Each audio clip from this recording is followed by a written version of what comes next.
Calcutta herbal 1 বোতল মাত্র 400 টাকা। আমার নিজের হাতে তৈরি। আশা করি যার যেমন শারীরিক সমস্যা আছে সমাধান হয়ে যাবে। এক ফাইলই যথেষ্ট। আশা করি বড় ভাই, আপনাকে বলছি 1 বোতল কিনে নিয়ে দেখুন, তাহলে আপনারও ভবিষ্যৎ অন্ধকার থেকে উজ্জ্বল হয়ে উঠবে। কথাটা আমার বন্ধু রায়হানকে বললাম।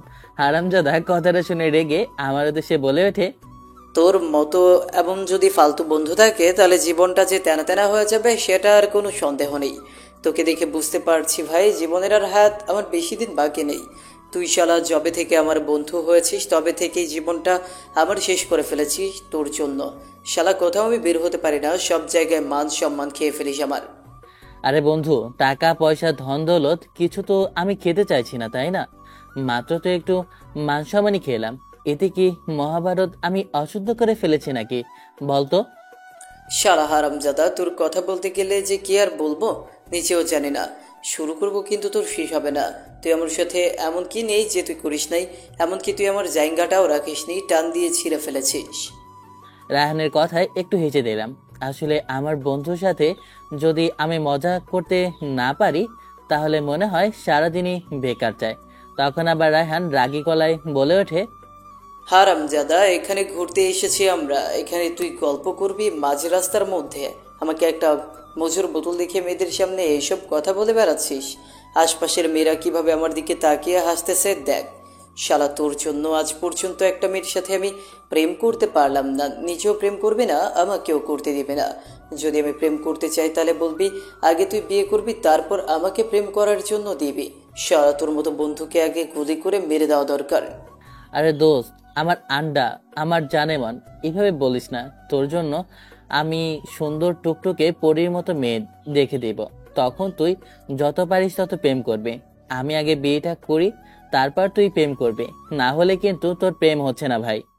ভাই, তোর ছোটবেলা থেকে স্বপ্ন মেয়েকে বিয়ে করবি, তারপরে লাভ ম্যারেজ না অ্যারেঞ্জ ম্যারেজ? স্বপ্ন থাকতে পারে, তা দেখা কি অন্যায় বল? আমাকে কষ্ট দিস না বন্ধু। আমার এইটুকু মন যদি ভেঙে যায় তাহলে কে দায় দেবে? তোর শাশুড়ি? হারামজাদা, তোর বড় ভাইয়ের বিয়ের জন্য তোর আব্বু সে কবে থেকে বলছে, কিন্তু তোর বড় ভাই রাজি হচ্ছে না। কেন সে বিয়ে করতে চায় না? আসলে আমি রায়হানকে বিয়ের দাওয়াতটাই দেওয়ার জন্য এখানে এসেছি। আর এখানে এসে ওর সাথে কেমন মশকারি আমি শুরু করে দিয়েছি। আসলে সব সময় আমি রায়হানের সাথে এমন মশকরা করে দিন কাটাই, কারণ ও যে আমার একমাত্র বন্ধু। আরো ভার্সিটিতে দুটো বন্ধু আছে, কিন্তু তারা আমার রায়হান বন্ধুর মতো এতটা ক্লোজ না। হারামজাদা, বিয়ের দাওয়াত দিতে এসেছিস ভালো কথা, ঠিকভাবে সময় মতো চলে যাব, সমস্যা নেই। বিয়ে তো তোর বড় ভাইয়ের যেহেতু, তাহলে আমি তো পাবোই দাওয়াতটা, কারণ আঙ্কেল আমাকে আগে থেকে কার্ড পাঠিয়ে দিয়েছে। তোর মুখে বলার কি দরকার? আসলে আব্বু জানে না রে, তোর মতো ফকির মিসকিনকে কাটতে ফেলেছে শালার। আমি জানলে তো তোকে কখনোই কাট দিতাম না। আমি তো মুখেই দাওয়াত দিতে এসেছি তোকে, কারণ তোর মতো দুই একটা না গেলে কি মনে করেছিস আমার বড় ভাইয়ের বিয়েটা হবে না নাকি? হ্যাঁ, আরে তুই এটাও ভাবিস না যে তোর দাওয়াত না দিলেও আমি যাব না?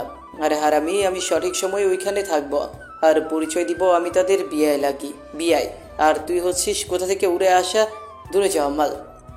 না বন্ধু না, এত বড় অপমান করতে তুই আমার সাথে পারবি না। তোকে অপমান মানে? আমি যদি পারি শালা তোর প্যান্টটা খুলে রাস্তার মাঝখানে রেখে দিব, তখন দেখবো তোর মান সম্মান কোথায় থাকে।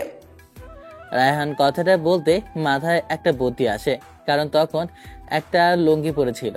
আমি জানি সব সময় একটা শর্ট প্যান্ট ও পরেই থাকে লুঙ্গির ভিতরে। দেখলাম আশেপাশে স্কুল কলেজের ছুটি দিয়েছে, তখন আমি রায়হানের লুঙ্গিটা দিলাম টান। একটানে লুঙ্গিটা গেল কোলে, শুধু রইল তার পরনের প্যান্টটা, ছোট একটা হাফ প্যান্ট। মেয়েরা এইটা দেখে হু হু করে হেসে উঠলো। আরে আমার বন্ধু টুনটুনি ঢাকা আছে তো, তাই তো আমি সুন্দর করে দিলাম। এখানে আর এক মুহূর্ত দাঁড়িয়ে থাকা যাবে না। দিলাম এক দৌড়, এক ধরে চলে আসলাম ওখান থেকে। জানি পেছন থেকে আমাকে বলতে শুরু করবে রায়হান, হারামজাদা, তোর মতো বন্ধু থাকার চেয়ে না থাকা অনেক ভালো শালা। আমি কোন জন্মে পাপ করেছি যার জন্য তোর মতো একটা বন্ধু আমি পেয়েছি? মান সম্মান আমার সব কিছু খেয়ে দিলে এখানে, আর আগামী 6 মাস হোক আমার আশা হবে না, যেখানে যাই ওইখানেই তুই একটা না একটা আমার ইজ্জত নিয়ে টানাটানি করিস। ওই দিন শালা আমি প্রস্রাব করতে বসছিলাম, তখনই হারামজাদা তুই সাদিয়ার আম্মুকে ডেকে আনলি আর বললি যে দেখেন আপনার কি সুন্দর ফুল গাছের মধ্যে পানি দিচ্ছে আমার বন্ধু রাইহান। আর কত কি তোকে বলবো, ওই দিন টয়লেটে বসেছিলাম, পরে আমি খুঁজে দেখি টয়লেটের পানিটাই নেই। শালা তোর জন্য কি আমি কোথাও বাঁচছি নাকি? টয়লেটের পানিটাও রাখলি না, ওটাও নিয়ে গেছিস। হারামজাদা, গতকালকের কথা বললি তো আরো বেশি মানুষের হাসবে। শালা বলছিলাম আমি ওইখানে নদীর পার দেখার জন্য, লাথি মাইরা ফালায় দিলি তুই আমারে ময়লা ডাস্টবিনের ভিতরে। ওই সময় আসছিল আমার ক্রাশ ফারজানা।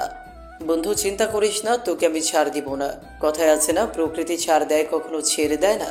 আমি তোকে ছাড় দিচ্ছি, ছেড়ে দিব না। তোর এমন অবস্থা করব যে তোর লুঙ্গির ভেতরে টুনটুনি দুইটা কেটে আমি ফুটবল খেলব। না না, ওটা নিয়ে খেলা যাবে না, বরঞ্চ দুটো আমি 75 লাখ করে 1.5 কোটি টাকা বিক্রি করে দিব, তা দিয়ে পুরো স্বপ্নটাই আমি পূরণ করে ফেলব। আমি তো ওইখানে হাসতে হাসতে পেট ব্যথা হয়ে গিয়েছে।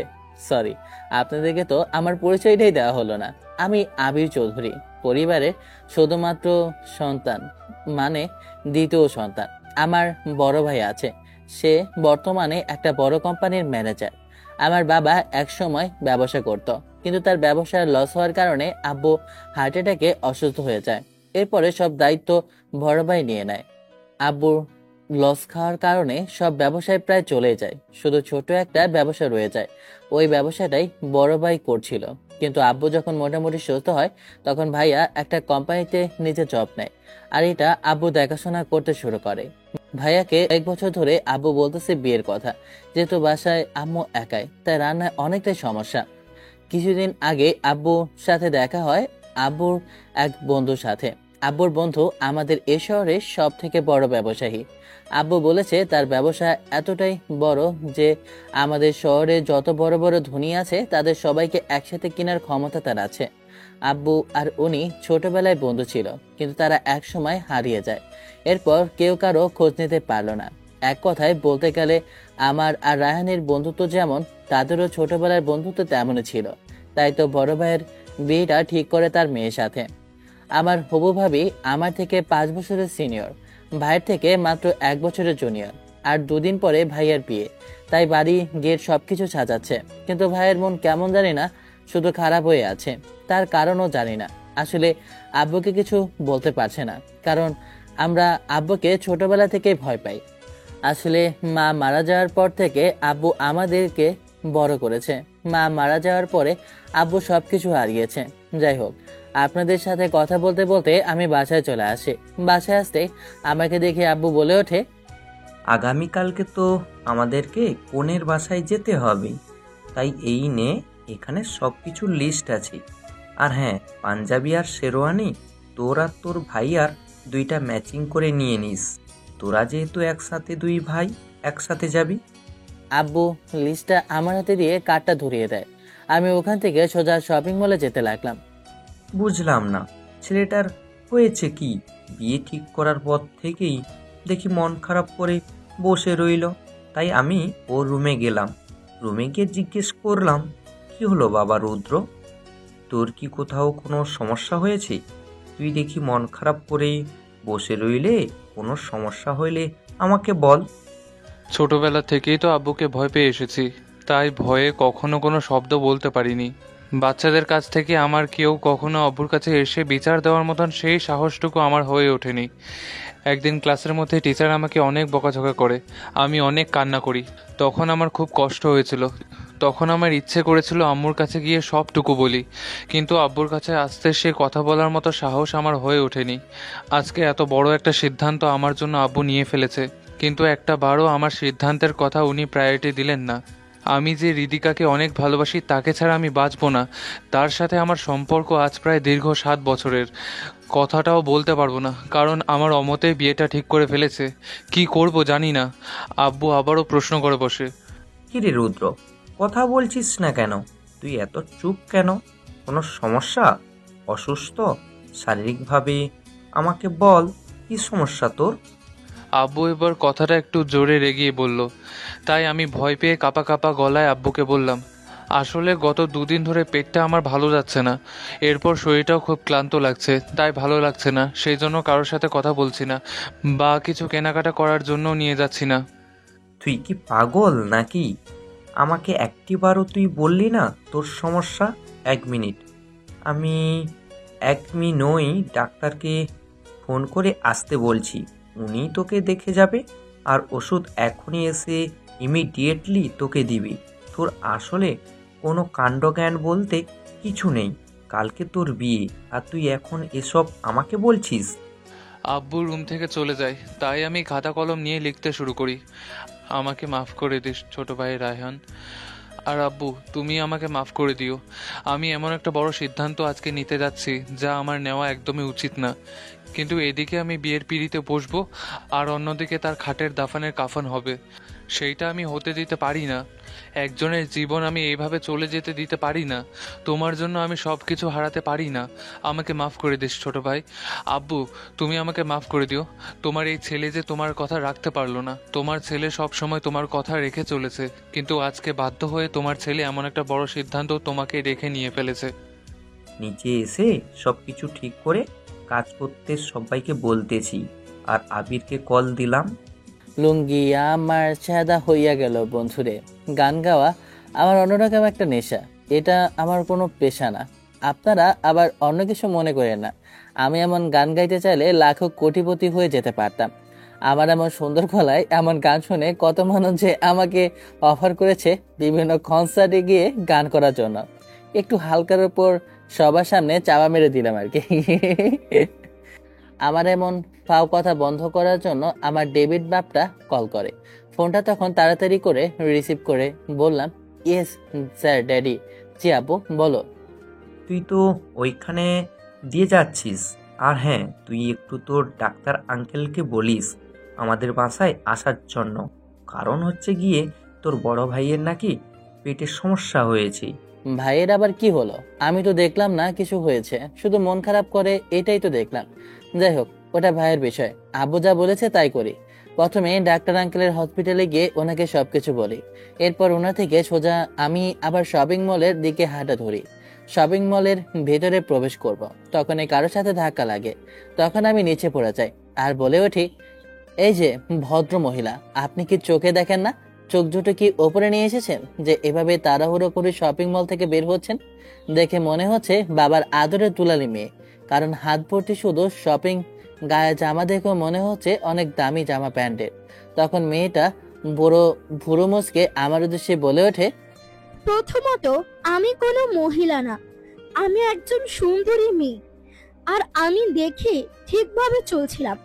আমার চোখ আমার চোখের জায়গায় আছে। বরঞ্চ আপনি উল্টো চোখ রেখে কোন দিকে হাঁটছিলেন কানামশাই? কানা হলেও আপনি দেখতে কিউট আছেন। কত বড় একটা মিথ্যা কথা মেয়েটা আমাকে বলে ফেললো। আমি নাকি মেয়েটাকে ধাক্কা দিলাম। এত বড় মিথ্যা কথা ধর্মে সইবে না। আমি আপনাকে অভিশাপ দিলাম, আপনার জামাই যেন একটা হনুমান হয়। সমস্যা নেই, আমি আপনাকে বিয়ে করব। আর তাহলে ওই হনুমানটা আপনি হয়ে যাবেন। ছেলেটার চোখের মধ্যে আসলেই অসম্ভব একটা মায়া আছে। প্রথম দেখায় প্রেমে পড়ে গেছি। এক কথায় বলতে গেলে ফার্স্ট লাভ কথা। আল্লাহ, মেয়েটার সাথে তো কথাই মনে হচ্ছে পারা যাচ্ছে না। দেখে তো মনে হচ্ছে আমার থেকে সিনিয়র। যাই হোক, যাই বলবো, মেয়েটা দেখি উল্টো কথা বলে, আমাকে ফাঁসিয়ে দেবে। এমনিতে দেরি হয়ে যাচ্ছে। লেট করলে তো আব্বু আবার বকা দিতে পারে। তাই এখন মেয়েটার সাথে না লেগে বাসায় যাওয়া বেশি প্রয়োজন। বুঝতে পারলাম আপনি আমার থেকে সিনিয়র, কিন্তু এখন আমি আপনাকে ছেড়ে দিচ্ছি, কারণ হাতে আমার অনেক কাজ আছে। সমস্যা কি? তাহলে নাম্বারটা দিয়ে যান। কাজ শেষ হলেই তখন না হয় আমি আপনাকে কল দিব। আপনি চলে আসেন, তখন না হয় দেখব আপনি কি করতে পারেন মিস্টার পিচ্চি। তখনই দেখলাম আব্বুর কল। তাই আমি বেশি কথা না বলে ওখান থেকে দিলাম তোর। মেয়েটার সাথে বেশি কথা বললে ফেসে যাব। এমনিতেই বড় লোকের মেয়ে, আর রাস্তাঘাটে যদি চিল্লানি দেয় তাহলে লোকে পিটিয়ে একেবারে আলোর দম বানিয়ে দেবে। তাড়াতাড়ি করে আমি চলে গেলাম। কথাটা বলে ছেলেটা ওখান থেকে দৌড়ে চলে যায়। আমিও ছেলেটার পেছনে গেলাম, কিন্তু হারিয়ে ফেললাম, কোথাও পেলাম না। যদি আমার ভাগ্যে থাকে তাহলে তুমি অবশ্যই আবার আমার কাছেই আসবে। বাপরে, আপদ বিদায় করলাম। তাই শপিং মলে গিয়ে সব কাজ শেষ করে বাসায় ফিরে আসলাম। খাওয়া দাওয়া করে ঘুম দিলাম, কারণ আগামীকালকে তো আবার যেতে হবে। সকালবেলা আমার বন্ধু সবগুলারে কল করলাম। প্রথমে কল করতে হবে আকাশকে, তাই কল করলাম। কলটা করতে আকাশ ফোনটা রিসিভ করে আর বলে ওঠে, কিরে বন্ধু, দাওয়াত দিয়েছিস বুঝতে পেরেছি। আসতেছি বলবি তুই আসার জন্য, তা আমি ভালোই বুঝতে পারছি, কারণ আমি যে তোর প্রকৃত বন্ধু। আমি ছাড়া তো আর কেউ নেই, সেজন্য তুই সবার আগে আমার কথাই ভাবছিস, তাই না? তুই আমার কচুর বন্ধু। তোকে আমি আরো আসতে বারণ করতাম, কারণ আমাদের গাড়িতে তোর জন্য সিট নেই, তাই বলতাম তুই না আসলেই ভালো হতো। এত বড় অপমান তুই আমাকে করতে পারলি? এসব ধর্মে সইবে না রে বন্ধু, ধর্মে সইবে না। এসব কাজ করিস না ভাই। এত নাটক না করে এখন কল লাগা হাসানকে। আচ্ছা ঠিক আছে, আমি হাসানকে কল দিতেছি। এখন কলটা কাটবি, না হলে আমি ওকে কল দিব। আকাশকে কথাটা বলতে কলটা কেটে দেই। হাসানকে কল করলাম, হারামজাদা প্রথমবার কল ধরলো না, মনে হচ্ছে ঘুমাচ্ছে। আবার কল দিলাম, ফোনটা আবার রিসিভ করলো ঘুম ঘুম চোখে।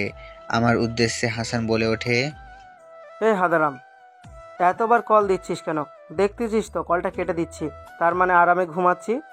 তারপর এত কল দিয়ে বিরক্ত করার কি আছে? আমি কি কোথাও হারিয়ে যাচ্ছি নাকি রে? হারামজাদা মাত্র আবির কল করলো আর বলল আমাদেরকে তাড়াতাড়ি করে রেডি হয়ে যাওয়ার জন্য। আপনি এখানে বসে বসে ঘুমাচ্ছিস? আমি তো একদম ভুলেই গেলাম। গতকালকে তো আমাকে বলেছে রুদ্র ভাইয়ের বিয়ে, তাড়াতাড়ি যাওয়ার জন্য। বাল শুধু ভুলে যাই। তাড়াতাড়ি রেডি হয়ে এখানে আয়, আমি এখনই আসতেছি ওদের বাসায়। রাহাতকে একটা কল করে আসতে বল। আচ্ছা, রাতে আমি একটা কল দিতেছি, তাহলে আমি রেডি হয়ে আসতেছি, তুই ওইখানে অপেক্ষা কর। রাতকে নিয়ে একসাথে আসতেছি। কলটা কেটে দিয়ে রাতকে আমি একটা কল করলাম। ঘুম ঘুম চোখে রাহাতকে বলে উঠলাম, কিরে ভাই, তুই কি আজকে আসবি না নাকি? আমরা তো রেডি হই ওদের বাসায়, সে কখন দাঁড়িয়ে আছি, তোর তো কোনো খবরই নেই। নাটক কম করো প্রিয়, তোমরা যে এত সময় ধরে এখনো ঘুমিয়ে আছো তা আমরা ভালোই জানি। তুমি আমার সাথে নাটক করা লাগবে না, তুমি এখন বাসায় আছো তা আমি বেশ বুঝতে পারছি। রেডি হয়ে তাড়াতাড়ি আসো। হারামজাদা ঠিকই বুঝতে পেরেছে, বুঝবে না কেন? কারণ ভার্সিটির দপার খেলে তার উপর হতে গিয়ে আমার থেকেও কোথায় সব সময় এগিয়ে থাকে। আচ্ছা থাক, তাড়াতাড়ি একটু রেডি হয়ে নিচে আয়, আমি এখানে দাঁড়িয়ে আছি। ওয়াশরুমে গিয়ে ফ্রেশ হয়ে আমরা তিনজনে একসাথে আবিরের বাসায় যেতে লাগলাম।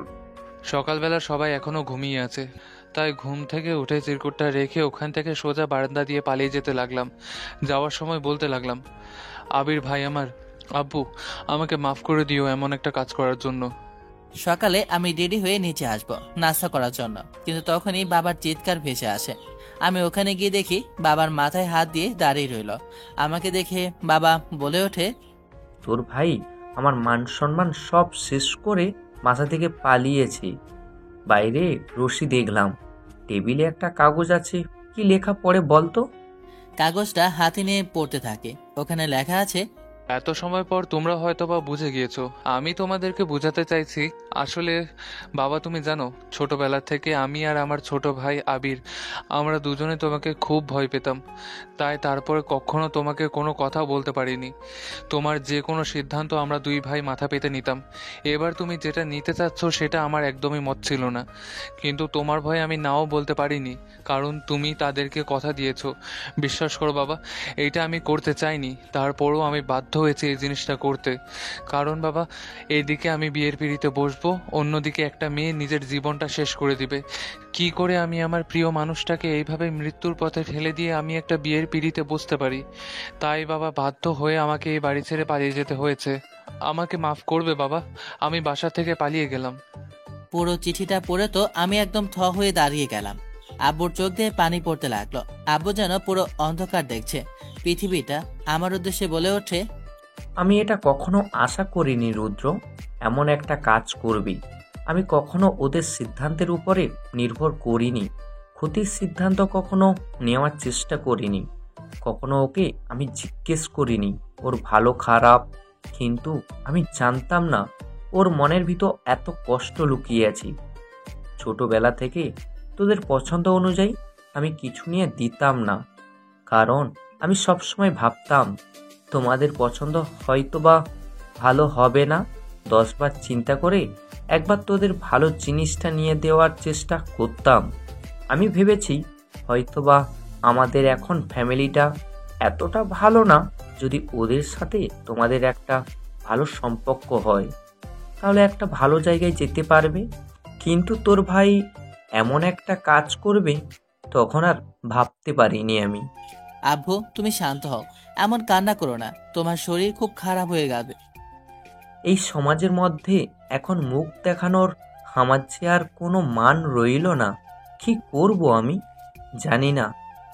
কি আর বলবো আমি আমার বন্ধুকে যে আমার ছেলে পালিয়ে গিয়েছে, তোর মেয়ের সাথে আমার ছেলের বিয়ে হবে না। আজকে তাদের বিয়ে পুরো বাড়ি সুন্দর করে সাজানো হয়েছে।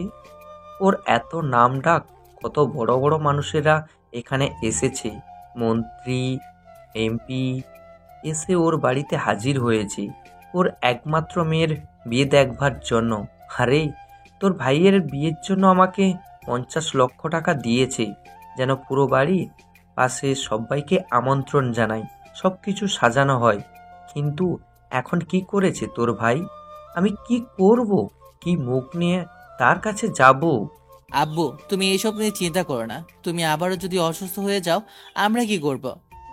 আরে ওকে তো আমার ছেলে বলতে এখন ঘৃণা লাগছে, ঘৃণা। এখন শুধু তুই আমাকে বাঁচাতে পারিস, তুই ছাড়া আমার আর কোনো বাঁচার আমি গতি দেখছি না। কি বলছো বাবা? আমি তোমাকে বাঁচাতে পারি মানে? তোমার কথা আমি তো ঠিক বুঝতে পারলাম না। কারণ তোকে যে এখন এই বিয়ে করতে হবে, তুই ছাড়া আর কোনো উপায় দেখছি না। তোকে এখন আমার মান সম্মান বাঁচাতে হবে। কি বলছে বাবা? আমি ভাইয়ের হবু স্ত্রীকে বিয়ে করব? মানে আমি তাকে কেন বিয়ে করব? ও আমার আজ থেকে ছেলে না, তাকে আমি ছেলে হিসেবে স্বীকার করি না। আর এটাই আমার শেষ কথা, তুই ওকে বিয়ে করবি। আমি যা বলেছি তাই তুই রেডি হয়ে আছিস? আমি সবাইকে বের হতে বলছি আর তোর বন্ধুদেরকে বলে দিচ্ছি। আব্বুর এমন কথায় হঠাৎ যেন গায়ের উপর কেমন একটা বিদ্যুৎ চমকে গেল। কি বলছে কি আব্বু? আমার বিয়ে মানে? তার মানে মেয়েটার সাথে আমার বিয়ে দিতে চাচ্ছে আব্বু? আব্বুর কথা তো ঠিক এমনটাই হলো। তখনই আমার কাছে আকাশ রাহাত দুজন চলে আসে। এসে আমার উদ্দেশ্যে বলে ওঠে, কিরে এসব কি শুনছি? তোর ভাইয়া নাকি পালিয়ে চলে গিয়েছে। এখন তোর আব্বু বলল তোর সাথে নাকি ওই মেয়েটার বিয়ে হবে, যে মেয়েটার কথা ছিল তোর ভাইয়ের সাথে বিয়ে হওয়ার, আজকে নাকি সেটা তোর সাথে হতে যাচ্ছে। এটা কি সত্যি নাকি? আমি মাথা নাড়ালাম। আমার চোখ দিয়ে পানি পড়তে লাগলো, কারণ আমি যাকে চিনি না জানি না তার সাথে আব্বু এভাবে বিয়ে দিয়ে দেবে তা কখনো কল্পনা করতে পারিনি। তখন রাহাত আমার কাছে এসে আমাকে বোঝানোর চেষ্টা করছে। দেখ বন্ধু, মন খারাপ করিস না, যা হওয়ার হয়ে গিয়েছে। আঙ্কেল তোদের কখনো খারাপ চায় না, তোদের ভালোই চায়। এমনিতেই কাউকে পছন্দ করিস না তুই। তুই তো এমনিতেই তোর বাবাকে ভয় পাস, তার উপর এখন রাগের বশে এই কথাটা বলেছে, তোকে তো এখন শুনতেই হবে।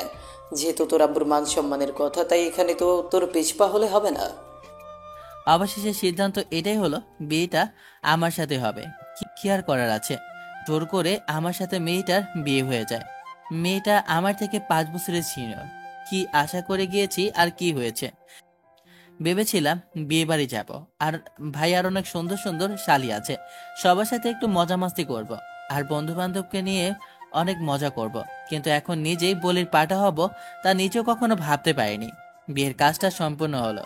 আমি দাঁড়িয়ে আছি ছাদের উপরে, কি করব কিছু বুঝে উঠতে পারছি না। বউকে তো এখনো পর্যন্ত দেখিনি। দেখতে কেমন তাও জানি না, শুধু বিয়ে বাড়িতে দেখেছি তাদের বাড়িটা অনেক সুন্দর। পুরো বাড়িটা যেন সিনেমার মতো সাজানো হয়েছে। সিনেমাতে যেমন বড়লোকের মেয়েদের বিয়ে দেখি, তখন ঠিক তেমনটাই আজকে দেখেছি। কিন্তু কি হবে, এত সুন্দর আয়োজন আর অনুষ্ঠান, এত কিছু দেখার পরও আমার মন ভালো নেই। কারণ আমি যাকে পছন্দ করব তাকে ছাড়া তো আমি অন্য কাউকে বিয়ে করতে চাইনি।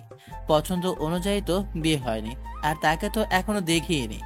দাঁড়িয়ে এসব ভাবতেছি, তখনই ছাদের উপরে রাহাত আর আকাশ ওঠে আর আমার উদ্দেশ্যে বলে ওঠে, দেখ বন্ধু, এখানে দাঁড়িয়ে মন খারাপ করে কোনো লাভ আছে? বিয়ে করেছিস, এখন মনটাকে ফ্রেশ করতে হবে। অবশেষে তুই তো এখন পড়ে গেছিস। পড়ে গিয়েছি মানে কিছুই তো বুঝলাম না, কি পড়ে গিয়েছে? আরে হারামজাদা, কি পড়ে গিয়েছে মানে তুই এখনো বুঝতে পারিসনি? হারামি কোথাকার, শালা উইকেট পড়ে গিয়েছে। তাই তো, আমি তো ভুলেই গেলাম। যাই হোক, অবশেষে এটা হাত তোর শত্রুর এখন সর্বনাশ করার জন্য একটা সিনিয়র গুন্ডি মেয়ে চলে এসেছে। আর আমি প্রতিটা সিনেমার মধ্যে দেখেছি সিনিয়র মেয়েরা নাকি কথায় কথায় তাদের জুনিয়র জামাইকে প্রচুর পরিমাণ থাপড়ায়। সিরিয়াস মোডে কষ্ট পাওয়ার সময় এমন হারামিরাই যথেষ্ট মস্কারি করার জন্য। হারামি, আমি মরতেছি কষ্টে আর তোরা এখানে হাসি আর আনন্দ নিয়ে ফুর্তি করে বেড়াচ্ছিস। হারামি, আমরা হাসবো না নাকি কাঁদবো সেটা কি তোকে বলতে হবে নাকি? তুই এখন বিবাহিত পারসন, আমাদের সাথে কথা বলবি না, যা নিজের বউয়ের কোলে গিয়ে ঘুমা। ভাই, ওর যদি আমার হারে হারে মনে আছে, এখন এখন শুধু আমি দেখবো ওর নতুন বউকে কিভাবে বেইজ্জতি করে। না, আমি ওকে বলে দিব আমি বিয়েতে রাজি ছিলাম না। এরপর গালের মধ্যে একটা ঠাস করে থাপ্পড় বসে যাবে, আর এটা শোনার জন্য আমি অতি আগ্রহে কান পেতে দাঁড়িয়ে থাকবো দরজার বাইরে। আমিও দরজার বাইরে থেকে পানি মেরে দেব, তখন দেখবো তুই কি করিস। বউয়ের হাতে মার খাওয়ার জন্য তৈরি হওয়া বন্ধু, এখন তো বিয়ে হয়েছে, পরে তো আরো অনেক কিছু হওয়ার বাকি আছে, মাত্র শুরু। আমাদের এমন কথার মাঝে ছাদের উপরে আব্বু উঠে এসে আমাদের উদ্দেশ্যে বলে ওঠে, আবির, এখানে দাঁড়িয়ে আছিস কেন? যা রুমে যা। মেয়েটা সেই কখন একা রুমে বসে আছি, তুই রুমের মধ্যে যা, মেয়েটা একা ভয় পাবে। এত দূর থেকে মেয়েটা এসেছে এখানে, কিছু চেনে নাকি? আব্বুর কথা শুনে রাহাত আকাশ দুজনে অন্য বাসায় চলে যায়। তখন আমি কি করব কিছু জানি না, ওখানে দাঁড়িয়ে রইলাম।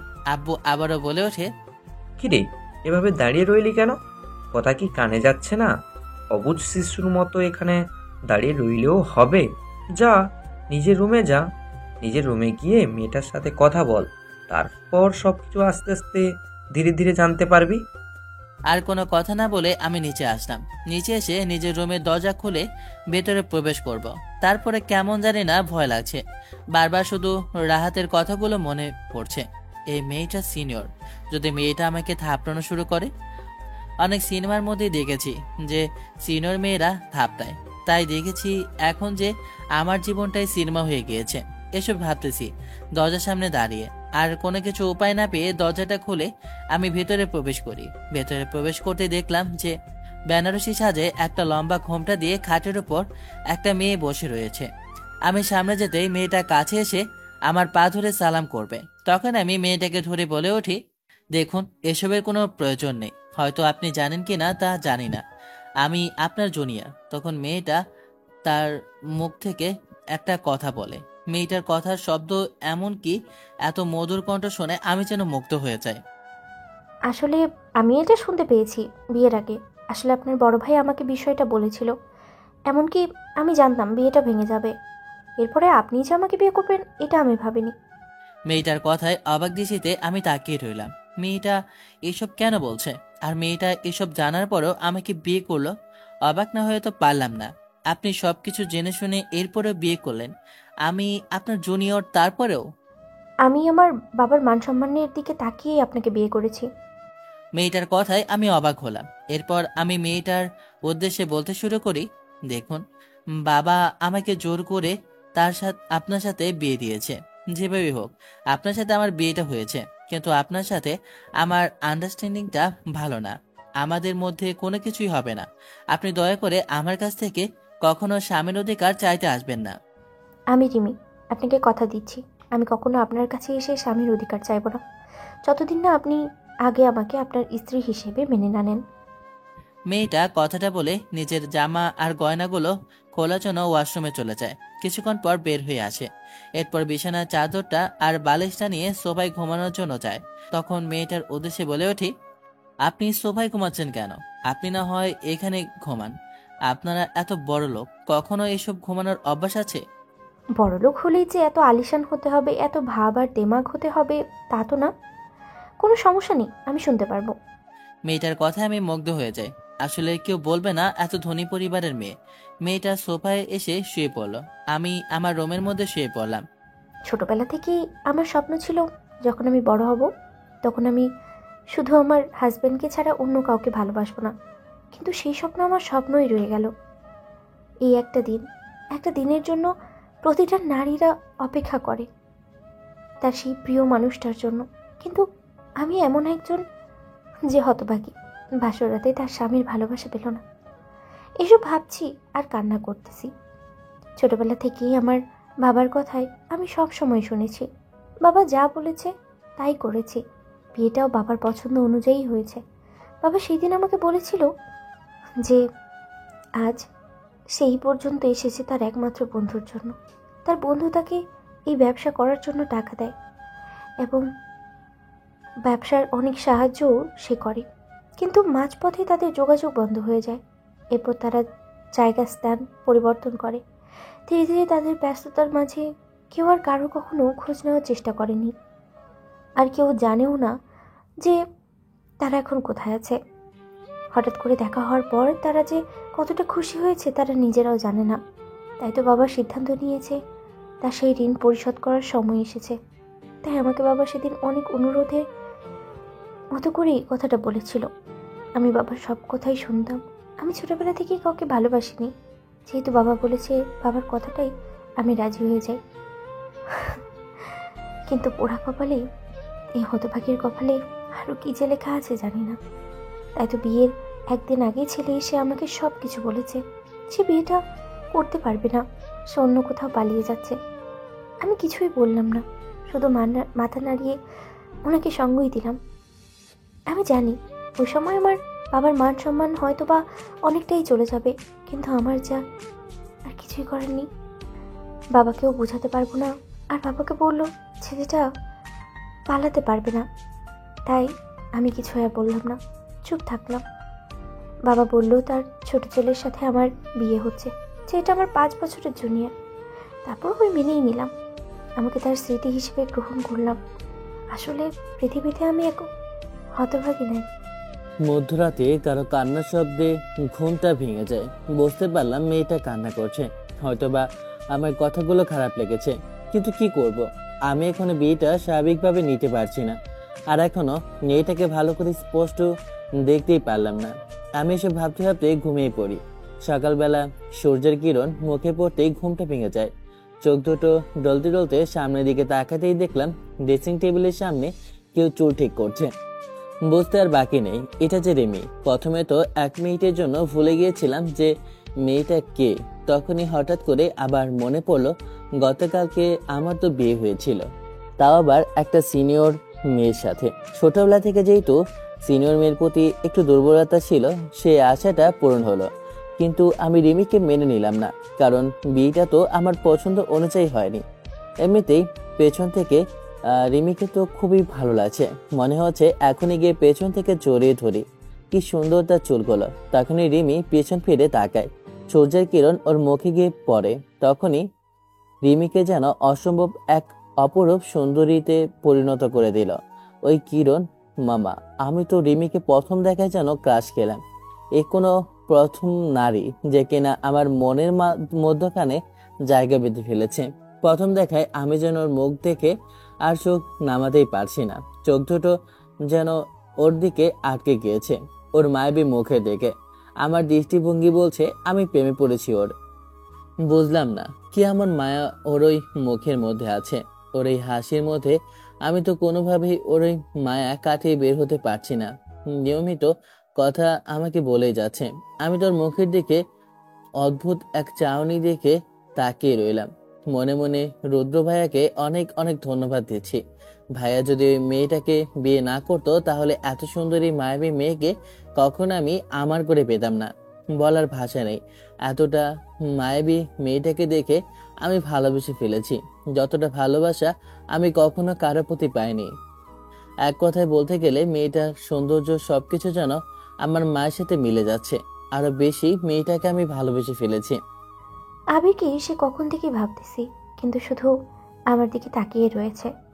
আমার এমনিতেই লজ্জা লাগছে, এরপরও আমার দিকে কিভাবে শয়তান ছেলেটা ট্যাপ ট্যাপ করে তাকিয়ে রইল। এমনিতে তো বলল আমাকে তার স্ত্রী হিসেবে মেনে নেয়নি, তারপরও কেন আমার দিকে এভাবে তাকিয়ে রইল সে? এই যে কি হয়েছে? আপনাকে তো আব্বু সেই কখন থেকে ডাকতেছে নাস্তা করার জন্য, এখনো শুয়ে আছেন আপনি? আমি তো ভাবলাম আপনার শরীর ক্লান্ত, তাই আপনি ঘুমাচ্ছেন বলে আর কিছু বলিনি। এখন তো উঠেছেন, এবার? রিমির ধাক্কায় আমার জ্ঞান ফেরে। আমি যেন অজানা এক দেশে হারিয়ে গিয়েছি। লজ্জায় আমার যেন যায় যায় অবস্থা। আমি তোয়ালেটা নিয়ে আমি তাড়াতাড়ি করে ওয়াশরুমের ভিতরে চলে যাই। আমি ফ্রেশ হয়ে রেডি হয়ে দেখলাম যে রিমি নাই। আমি সবকিছু চেঞ্জ করে নিলাম। আমি নিচে আসতে লাগলাম, আর রিমি আব্বু দুজনে টেবিলের সামনে বসে আছে। আবি রেডি হয়ে নিচে আসতে লাগলো। গতকাল রাতে ঠিক তেমন দেখা হয়নি। আজকে যখন প্রথমবার ওকে দেখি, যেন ওর দিকে চোখ ফেরাতেই চাচ্ছে না। আসলে এই ছেলেটার চোখের মধ্যে একটা নেশা আছে, যে নেশাটা কোনো নারী কেটে উঠতে পারবে না। আবিরের খোঁচা খোঁচা দাড়িতে ওকে আরও অসম্ভব সুন্দর লাগছিল। একটু হিংসে হচ্ছিল আমার। জামাইকে কত মেয়ে দেখবে, ওরা জ্বলবে, কিন্তু আমার জামাই যদি অন্য কারোর কাছে চলে যায় তাও একটু রাগ হচ্ছে। তখনই মনে পড়ে গেল গতকালকের কথাটা। সে আমাকে বলল আমি তো আর সিনিয়র হয়তো তার জন্য সে আমাকে মেনে নেয়নি, তার জন্য মন খারাপ হয়ে যায়। তখনই শ্বশুরাব্বু বলে ওঠে, কি হয়েছে মা, মন খারাপ করে এভাবে বসে রইলে কেন? ও, বুঝতে পেরেছি, অবশ্যই তোমার বাবার কথা চিন্তা করছো, তাই তো? সমস্যা নেই, আমি আজকে তোমাকে আর আবিরকে দুজনকেই তোমাদের বাসায় পাঠাবো। যাই হোক মা, আমার ছেলেটা তোমার থেকে যেহেতু ছোট, তুমি ওকে একটু দেখে শুনে রেখো। খুবই আদরের ছেলে। ছোটবেলায় ওর মা মারা যাওয়ার পরে ওদের দুজনকে আমি কোলে পিঠে করে মানুষ করি। আদরের আমার এই ছোট্ট ছেলেটা, ও কখনো ওর মাকে ঠিকভাবে দেখতে পায়নি। যখন ও ছোট ছিল তখনই ওর মা মারা যায়। এরপরে আমি ওকে অনেক কষ্ট করে মানুষ করি, কারণ ও কখনো ওর মায়ের আদর ভালোবাসা পায়নি। তাই আমি সবসময় চেয়েছি ওর এমন মায়ের মতো ভালোবাসা পাওয়ার একটা মেয়ে এনে দিব। আমার বিশ্বাস তুমি ওকে কখনো কষ্ট দিবে না, ওর কথায় তুমি কখনো কষ্ট পাবে না, ওকে তুমি কখনো ছেড়ে যাবে না। এটা আমার তোমার প্রতি বিশ্বাস আছে, কারণ তুমি ওর থেকে বেশি বোঝো এবং ওর থেকে বড়। আমি শুধু মাথা নাড়লাম। আমি নিচে আসলাম। নিচে এসে দেখলাম যে আব্বু আর রিমি দুজন কথা বলছে। আমি এসে নাস্তা টেবিলে বসে রিমি আমাকে আর আব্বুকে নাস্তা দিতে লাগলো। নাস্তাটা মুখে দিয়ে দেখি অনেক ভালো হয়েছে। আগে তো নাস্তা এমন হতো না। কাজের বুয়া চেঞ্জ করলো নাকি? তখন আব্বুর উদ্দেশ্যে আমি বলে উঠি, আব্বু আজকে তো নাস্তা অনেক ভালো হয়েছে, কাজের মহিলা কি নাস্তা বানিয়েছে নাকি? আর এই পাগল ছেলে বলে কি, কাজের লোকেরা নাস্তা বানাবে কেন? তুই কি ভেবেছিস যে রিমিমা বড় লোকের মেয়ে বলে কোনো কাজ জানে না? আসলে তুই যাওয়ার চেষ্টা নয়। মিনিমা যেমনই হোক না কেন, যত বড় লোক হোক না কেন, তার বাবা সংসার তাকে শিখিয়েছে। আমার বন্ধু বলে কথা, আজকের রান্না আমাদের রিমিমা করেছে, আমার পুত্রবধূ। মা রিমি রান্না হাতে জাদু আছে বলতেই হয়। সকালবেলা আমাকে যখন চা বানিয়ে দেয়, চাটা খেয়ে কি যে ভালো লেগেছে বলেই বোঝাতে পারবো না। আসলেই মেয়েটার হাতে জাদু আছে। আজকে আমি নাস্তা খেয়ে তো পুরো অবাক হয়ে গেলাম। এত ভালো রান্না করতে পারে আমি কখনো ভাবতেই পারিনি। আমি তো অনেক খুশি যে এমন একটা মেয়ে আমি ঘরে তুলে নিয়ে আনতে পেরেছি। আর হ্যাঁ, আর একটা কথা, রিমি তোকে যা বলবে তাই শুনবে, না হলে কিন্তু তোর খবর আছে। আব্বুর কথায় মাথা নাড়ালাম, আর কিছু বললাম না। আসলে আজকে নাস্তাটা অন্যরকম একটা স্বাদ হয়েছে বলে বোঝানো যাবে না। এত সুন্দর রান্না করতে পারে রিমি, এটি শুনে একটু বেশি খুশি হলাম। কারণ আমার বউয়ের একটু গুণ তো আছেই। বড়লোকের মেয়ে বলে যে শুধু টাকা ওড়াবে তা না, সংসার বলতে কিছু তার মধ্যে আছে। আমি তো ভেবেছিলাম সেই ঘরের মধ্যে পায়ের উপর পা দিয়ে বসে থাকবে, কিন্তু না, মেয়েটা আদব কায়দায় সব দিক থেকে অনেক ভালো।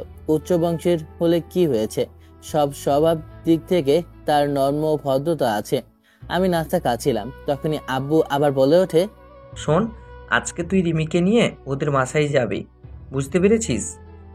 কিন্তু আব্বু আমাকে ভার্সিটিতে যেতে হবে। অনেকদিন হয়েছে আমি ভার্সিটিতে যাইনি, আর এমনিতেও আমাকে কল করেছে আজকে ভার্সিটিতে যাওয়া লাগবে। কেন এতদিন যাসনি, আজকে যাওয়া লাগবে কেন? আজকে কি জন্য যাবি? মেয়েটা বাসার মধ্যে এসেছে, মন খারাপ, ওর আব্বুর কাছে দিয়ে আয়, তাহলে তো মেয়েটার একটু মনটা ভালো হয়। কিন্তু আব্বু হচ্ছে গিয়ে আজকে থেকে আমার যে অ্যাসাইনমেন্ট আছে তাই আমাকে প্রিপারেশন নেওয়া লাগবে, তাই এখন থেকে আমার যে যাওয়ার প্রয়োজন। আব্বু থাক না, সমস্যা নেই, আমি না হয় কিছুদিন পরেই যাব, সমস্যা কি? আর এমনিতেই আমার কিছু বন্ধু আছে, ওদের সাথে আমি দেখা করব, ওরা আসবে। আমি একটু বিকেলের দিকেই বের হব। বুঝলাম না, ওর বন্ধু আছে। আমি ওর সম্পর্কে রাহাতকে দিয়ে সব ডিটেলস নিয়েছি। আমি জানতে পেরেছি রিমির এমন কোনো বন্ধু নেই। তাহলে রিমি কার সাথে দেখা করতে যাবে? ওই যাই হোক, এত কিছু নিয়ে চিন্তা করার প্রয়োজন নেই। তাহলে তো আর কোনো সমস্যা নেই। তুমি তাহলে তোমার বন্ধুর সাথে দেখা করো, আমি অফিসে গেলাম। কথাটা বলে আব্বু অফিসের উদ্দেশ্যে রওনা দেয়। আমিও রিমিকে কিছু না বলে ভার্সিটির উদ্দেশ্যে রওনা দিই। জানি না, আমার কেন জানি না খারাপ লাগছে, আর একটু হিংসেও হচ্ছে যে আবির এত সুন্দর করে সেজেগুজে কেন গেল। মেয়েরা তো ওর দিকে তাকিয়ে থাকবে। তখনই হঠাৎ করে ফোনটা বেজে ওঠে। ফোনটা রিসিভ করতেই ফোনের ওপাশ থেকে কেউ বলে ওঠে, রিমি আপু, কেমন আছো? তোমার কথা তো আমি ভুলেই গিয়েছিলাম। আসলে আমাকে মাফ করে দিও, লন্ডন থেকে আসতে পারিনি তোমার বিয়েতে। প্লিজ তুমি কিছু মনে করো না, আমি কিন্তু তোমার সাথে দেখা করতে চলে এসেছি। তুই একদমই আমার সাথে কথা বলবি না। তোর সাথে আমার কোনো কথা নেই। তুই আমার বিয়েতে প্রথমত তো আসিসনি, দ্বিতীয়ত ফোনও করিসনি। এই জন্য তোর সাথে আমার কোনো কথা নেই। আসলে রাহুল হচ্ছে গিয়ে আমার কাজিন, আর ও লন্ডন থেকেই পড়াশোনা শেষ করেছে। রাহুল আবিরের থেকে 2 বছরের সিনিয়র, আমার থেকে মাত্র 3 বছরের জুনিয়র সে। তখনই রাহুল আবারও বলে ওঠে, আপু বিশ্বাস করো, সত্যি আমি আসতে চেয়েছিলাম, কিন্তু আমার হঠাৎ করে যে টিকিটটা ক্যান্সেল হয়ে গেল, কিভাবে তোমাকে বোঝাবো। প্লিজ মন খারাপ করো না, আমি কিন্তু তোমার শ্বশুরবাড়ির ওইদিকে চলে এসেছি। আমি তোমাকে লোকেশন পাঠাচ্ছি, তুমি ওইখানে আসো। আসলে সামনে একটা ভার্সিটিতে আমার গার্লফ্রেন্ড আছে, ওর সাথে দেখা করে তোমার সাথে দেখা করব। রাহুল কথাটা বলেই কলটা কেটে দেয়। এরপর ও আমাকে ঠিকানা পাঠায়। তাই আমি আমার কাজিনের সাথে দেখা করার জন্য ওই ভার্সিটির সামনেই যেতে লাগলাম। আমি ভার্সিটির সামনে এসে দাঁড়িয়ে রইলাম, কারণ পেছন থেকে কেউ ডাক দিল। পেছন ফিরে তাকিয়ে দেখি হাসান। ওকে দেখে প্রথমে একটু রাগ হলো, এরপর ওকে উদ্দেশ্য করে বলে উঠলাম, কিরে ভাই, তুই গতকালকে আমার বিয়েতে আসিসনি কেন সেটা আমাকে বল। এরপর বাকি কথা যা হওয়ার হবে। সবাই এসেছে কিন্তু তুই আসিসনি কেন? এমন মহাভারত তুই ঠিক করতে গেলি যার জন্য আসতে পারিসনি? সব কথাই আমি বুঝতে পারলাম, কিন্তু একটা কথা বুঝতে পারলাম না। বিয়েটা ছিল তোর বড় ভাইয়ের, কিন্তু তোর বিয়ে মানে কিছুই তো বুঝলাম না ভাই। ফার্দা কথা কি বলতে চাচ্ছিস তুই? ওরে শালা, এত কিছু হয়ে গেছে, তুই দেখছি কিছুই জানিস না। বাসায় বসে ঘুমিয়ে থাকলে সবকিছু জানতে পারবি নাকি? আগে তুই বল কোথায় গিয়েছিলি, এরপর আমি বলতেছি। আরে তোর বড় ভাইয়ের বিয়ে ছিল, আমাকে বলেছে রেডি হয়েছে। তখনই হঠাৎ করে আবার ফোনটা বেজে ওঠে। ফোনটা বাজার পর পর আমার গার্লফ্রেন্ড বলে আজকে তার জন্মদিন, আমি তাকে উইশ করিনি কেন। আমি তখনই বলে মেরে দিয়েছি আজকে যে তার জন্মদিন। তখন আমি তাকে সারপ্রাইজ দেওয়ার জন্য কিছু কিনে ওখানে চলে যাই। এরপর নিজের টাকা দিয়ে পার্টি দিয়ে সব কিছু করে ওকে ম্যানেজ করি। তোর বড় ভাইয়ের বিয়ে যেহেতু ওরা সবাই আছে, আমার আর গিয়ে কাজ কি? কিন্তু তোর বিয়ে মানে বুঝলাম না কিছু ভাই। হাসানকে সবকিছু খুলে বলি। সবকিছু শুনে তো হাসান মাথায় হাত দিয়ে বলে ওঠে, আপনি তো কম ছাড়ে ফেলেছেন না ভাইয়া, আপনি তো একেবারে বাম্পার মারছেন। সিনিয়র মাইয়ার প্রেমে পড়ে গেছেন। হ্যাঁ ভাই, ওকে কিন্তু আমার বেশ ভালো লেগেছে। সিনিয়র মেয়ে বলে কথা, প্রথম দেখাতেই ভালোবেসে ফেলবো ভাবতে পারিনি। কত মেয়ে তো তোকে এসে প্রপোজ করেছে, কাউকে তো তুই হ্যাঁ বললি না। আজকে তাহলে এমন হলো সুন্দরী একটা মেয়ে পেলি যাকে প্রথম দেখে ভালোবেসে ফেলেছিস। হ্যাঁ ভাই, বলে বোঝাতে পারবো না এতটা। যাই হোক, তাহলে আমার সাজেশন হবে গিয়ে তুই ওকে তোর মনের কথাটা বলে দিয়ে যত তাড়াতাড়ি সম্ভব তুই তাকে আপন করে নে। এটাই হচ্ছে ভালো কাজ। যদি বেশি দেরি করিস তাহলে ওর প্রতি ভালোবাসা থাকবে না। তখন দেখবি অন্য কারো প্রতি ও আসক্ত হয়ে গিয়ে তখন তুই সব কিছুই হারাবি। না ভাই, এসব কথা বলিস না তুই। এসব কথা যেন না হয়, কারণ ওর তো তেমন কোনো বন্ধু বা বয়ফ্রেন্ড নেই আমার জানা অনুযায়ী। তারপর তো বলতে পারছি না। মনের ভিতরে গেঁথে গেল ও কি বোঝাতে চাচ্ছে আর কি বলতে চাচ্ছে। আগে আমরা ক্যাম্পাসের ভিতরে যাই, ক্যাম্পাসের ভিতরে প্রবেশ করি। ওখানে দাঁড়িয়ে থেকে এসব কি ভাবতে শুরু করেছি। তুই ক্যাম্পাসের ভিতরে আমাদের জন্য অপেক্ষা করছে। হাসান আর আমরা দুজনে ক্যাম্পাসের ভিতরে প্রবেশ করতে দেখলাম রাহাত আর আকাশ দুজন বসে রইল ক্যাম্পাসের গাছের নিচে। আমরা দুজন সামনে যেতেই আমাদেরকে দেখে রাহাত বলে ওঠে, কিরে মানিক জোর, তাহলে তুই ওকে কোথা থেকে খুঁজে বের করলে? আমি তো ভাবলাম যে বউয়ের কোলের ভেতরে শুয়ে আছে তাই আসতে চাচ্ছে না। তাহলে আন্ডা ফুটেছে কি বলিস? হরমজাদা, তোরা এখন মস্কারি করা বাদ দে তো। আমাকে নিয়ে রাহাত তো ভালো মতোই মস্করি শুরু করে দিয়েছে। তখন ওর তালে তালে আকাশও বলে ওঠে, তাহলে বন্ধু, আমাদের সাথে তো ভালো ফাজলামি করছিস, তাহলে ওই সময়টাতে কেমন ফাজলামি হয়েছে আমাদেরকে একটু বল, সবটাই শুনি। আরে আমি কি তোদের মতো লুচ্চামি করে বেড়াবো? হ্যাঁ, তখন আমি সবকিছু খুলে বলি। সবকিছু শোনার পর ওরা বলে ওঠে, তাহলে যেহেতু সব কিছু হয়ে গিয়েছে, তাহলে তুই আর বসে না থেকে তুই ওকে তোর ওই কথাটা বলে দে, তাহলেই তো হয়ে গিয়েছে। তাই ভাবতেছি আমি। আমরা তিনজনে বসে গল্প করছিলাম, তখনই হঠাৎ করে কেউ ভেতর থেকে আমাদের উদ্দেশ্যে ডাক দিয়ে বলে ওঠে, আচ্ছা, তোমরা এখানে দাঁড়িয়ে কি করছো? ফারজানাকে আজকে যেন অসম্ভব সুন্দরী লাগছিল শাড়িতে। আজকে যে ও শাড়ি পরবে ভাবতেই পারিনি। আসলে ফারজানাকে সে শুরু থেকেই আমি ভালোবাসি, কথাটা অবশ্য আবেগ ছাড়া আর কেউ জানে না, তাই তো আমি তাকে রইলাম। আর আবির আমাকে ইশারা দিয়ে বলছে, কিরে চোখ দুটো বড় করে তাকিয়ে রইলি কেন? আমার সাথে তো ভালোই মশকরা শুরু করলি, এখন দেবো নাকি প্যান্টের চেনটা খুলে? তাহলে তো সবকিছু বের হয়ে যাবে, আসল রহস্যটা। ভাই তোর পায়ে পড়ি এমন কাণ্ড করিস না, আমার মান সম্মান কিছুই থাকবে না। তুই জানিস না পরে আমি ভালোবাসি। ঠিক আছে, তুই আমার বন্ধু বলে ছেড়ে দিয়েছি, না হলে কিন্তু আজকে একটা কিছু করে দিতাম। আপনারা তো ভালো করে জানেন আমি রাহাতের সাথে কি করার আর বাকি রেখেছি। ও মা, হারামজাদা দেখি নিজ থেকে ফারজানাকে বলে ওঠে, এত সাহস পেল কোথা থেকে রে ভাই? ফারজানা, তুমি কেমন আছো? তোমাকে কিন্তু শাড়িতে অনেক ভালো মানিয়েছে। মুখ দিয়ে কথাটা বলেছিলাম, শুধুমাত্র পেছনে তাকিয়ে দেখি মুখের দিকে তাকিয়ে রইল হাসান, আকাশ আর আবির। শালাগুলোর জন্য একটু রোম্যান্স করতেও পারবো না? আমার কথা শুনে ফারজানা একটা মুচকি হাসি দেয়।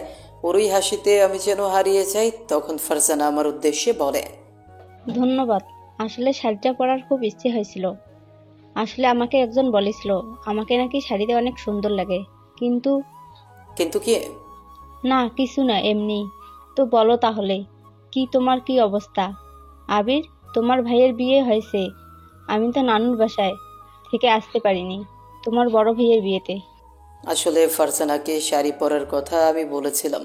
আসলে ফারজানার সাথে একটা ফেক আইডি দিয়ে দীর্ঘ 6 মাস ধরে আমি কথা বলে আসছি। একদিন ফারজানাকে প্রপোজ করি, ফারজানাও রাজি হয়ে যায়। কিন্তু তার জন্য এখনো আমাকে দেখেনি, সরাসরি জানিও না, আমার পিক দেখেনিও এখনো। শুধু আমার কথায় আমাকে ভালোবেসে ফেলেছে। শুধু আমার সাথে ভয়েস ফোন করে কথা বলতো। আরে ফারজানা, তুমি জানো না কি একটা কাণ্ড হলো? কই, আমি তো কিছুই শুনলাম না। আরে দাঁড়া, তোরা শুধু ভুলভাল বলছিস। ওকে বলে কনফিউজের মধ্যে ফেলছিস কেন? আমি ওকে সুন্দর করে বুঝিয়ে বলছি। আহা, তোর জন্য ভালোবাসা উতলে পড়ছে দেখছি। জোর, হ্যাঁ, তুই আজকে এত সুন্দর করে বুঝিয়ে বলবি। আরে ভাই থাম তো তোরা। এরপর ফারজানাকে সবকিছু খুলে বলি। সবকিছু শোনার পর দীর্ঘ একটা নিঃশ্বাস ফেলে, তাহলে বিষয়টা হচ্ছে এ ব্যাপার। তাহলে যেহেতু তুই ওকে পছন্দ করে ফেলেছিস, তাহলে ওকে বলে দে। কি আর করবি, সময় নষ্ট করে লাভ নেই, কষ্ট দিস না মেয়েটাকে। আমরা চারজনে গল্প করছিলাম, তখনই হঠাৎ করে ঘন্টা বেজে যায়। বুঝতে পারলাম ক্লাসের সময় হয়ে গিয়েছে। আমরা ক্লাসের ভিতর প্রবেশ করলাম। ক্লাসগুলো সম্পূর্ণ শেষ করে একসাথে ক্লাস শেষ করে বের হলাম।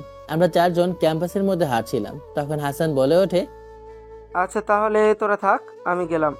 আমার বাসায় কাজ আছে, এখন আমাকে যেতে হবে। আচ্ছা আবির, এদিকে আয়, তোর সাথে আমার একটু কথা আছে। কথাটা বলে আবিরকে ধরে একপাশে নিয়ে যায়। এরপর ওর উদ্দেশ্যে বলে উঠি, আসলে আবির, তুই তো ভালো করেই জানিস আমি ফারজানাকে ভালোবাসি। তারপরে ওকে বলতে পারছি না। ভালো হয়েছে, তাহলে এখন আমি কি করব? কথাটা বলতে রাহাত রাগ করে ওখান থেকে চলে যেতে লাগলো। বুঝতে পারলাম হারামজাদা অভিমান করেছে।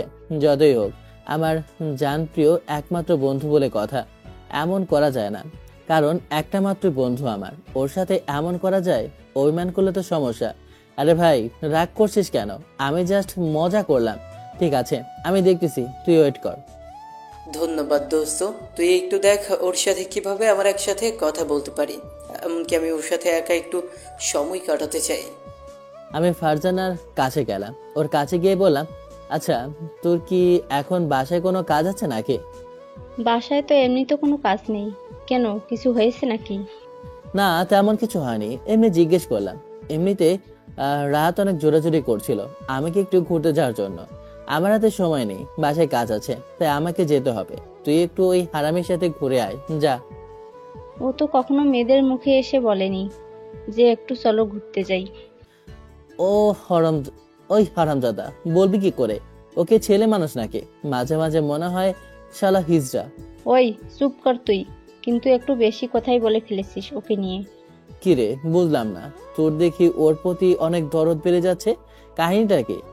তুই হারামি, চুপ থাক। রাতকে ইশারা দিয়ে বললাম যে ফারজানাকে রাজি করিয়েছি। এরপর আমি ওখান থেকে সোজা বাড়ির রাস্তা ধরি। আমি রাহুলের ঠিকানা অনুযায়ী আসলাম। এরপর আমি ওর কাছে গেলাম। আমি বাসায় ফিরছি আর ভাবছি রিমিকে সবকিছু খুলে বলবো। এটা ভেবে আমি ওর কাছে যাব ভাবতেছি। দেখলাম রাস্তার একপাশে দাঁড়িয়ে আছে রাহুল। আমাকে দেখে দৌড়ে ছুটে আসে আর বলে ওঠে, আমার সুইট আপু, প্লিজ মন খারাপ করো না। আমি আসলে বুঝতে পারিনি তুমি এতটা মন খারাপ করবে।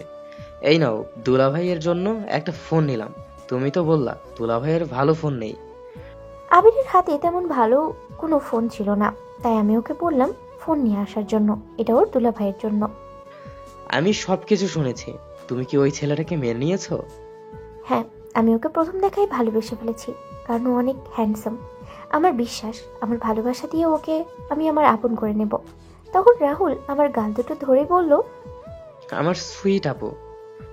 আমি তখনই ওই রাস্তা দিয়ে যাচ্ছিলাম, তখনই দেখলাম রিমি একটা ছেলের সাথে দাঁড়িয়ে আছে আর রিমির গালে হাত দিয়ে আছে একটা ছেলে। এটা দেখার পর আমার যেন পায়ের নিচ থেকে মাটি সরে যাওয়ার মতো অবস্থা হয়ে গিয়েছে। কারণ আমি কখনো আশা করিনি যে রিমি কখনো কোনো ছেলের সাথে কথা বলতে পারে। এক মুহূর্তে দাঁড়িয়ে থাকার মতো অবস্থা আমার কাছে রইল না। আমি সোজা দৌড়ে চলে গেলাম বাসায়। বাসায় এসে আমি বসে রইলাম। তখনই আব্বু আসে। আব্বু এসে বলে ওঠে, আচ্ছা শোন, আমি তো অফিস থেকে এসে খাওয়া দাওয়া করে আগে নিয়েছি। আমি এখন একটু বের হব, আর কিছুদিন আমি বাসায় থাকবো না। তুই আর বৌমা থাকবে। আর হ্যাঁ, আমি একটু গ্রামে যাচ্ছি। অফিস থেকে কোনো কাজের বিষয়ে যদি তোর সাথে কেউ আসে, তাহলে ওই বিশেষ কথা বলে আর কোথাও সাইন দেওয়া লাগবে, সাইন দিয়ে নিস। তোর শ্বশুর বলেছে যে কিছুদিন পর যখন তোর পড়াশোনা একেবারে শেষ হয়ে যাবে, তখন তাদের ব্যবসা থেকে বুঝিয়ে দিবে।